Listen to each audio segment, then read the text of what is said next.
Komea lahna, 1,5 kiloa. Oikein hieno uunikala. Ja sitten on tämmönen vähän kookkaamapuolinen hauki. Tuoreita on niin kuin näkyy. Ahvenia. Nämä onkin näppäriä, siitä on yksi. Joo, kalan säilyvyyteen aika paljon vaikuttaa se, että kuinka niiden alkukäsittely tehdään. Elikkä aluksi pitäisi kala tainuttaa ja sitten verestää. No niin, aha! Aika tuoreita on nää kalat. Nyt otetaan tää hauki kyllä ja annetaan vähän unihiekkaa. Tolle kun ottaa niskasta kiinni, kyllä muuten pysyy.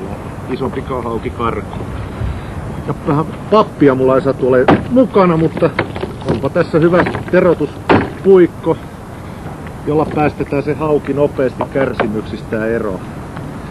Ja sitten meidän pitäisi suorittaa tämä verestys. Ja se tapahtuu katkaisemalla sydämestä kiduksiin vievä valtimo poikki. Ja yksinkertaisimmin sen tietysti saa tästä katkaisemalla kokonaan tämän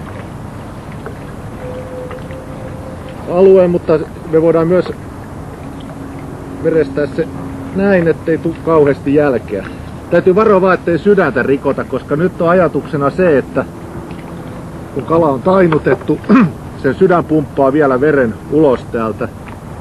Ja vielä kun laitetaan se tänne veteen, niin se tehostuu tää veren ulostulo. Ja nyt annetaan olla se siellä pari minuuttia ja sinä aikana niin sydän pumppaa kaiken veren ulos ja sen jälkeen voidaan rupea käsittelemään sitten edelleen tuota haukea. Ahvenella, varsinkin jos tämmönen pienempi ahven ja pilkkiahvenia, niin näitä ei tarvii rupea papilla tainuttamaan, vaan tää on helpoin tapa ottaa kiinni ahvenesta ja työntää peukalo kurkkuun ja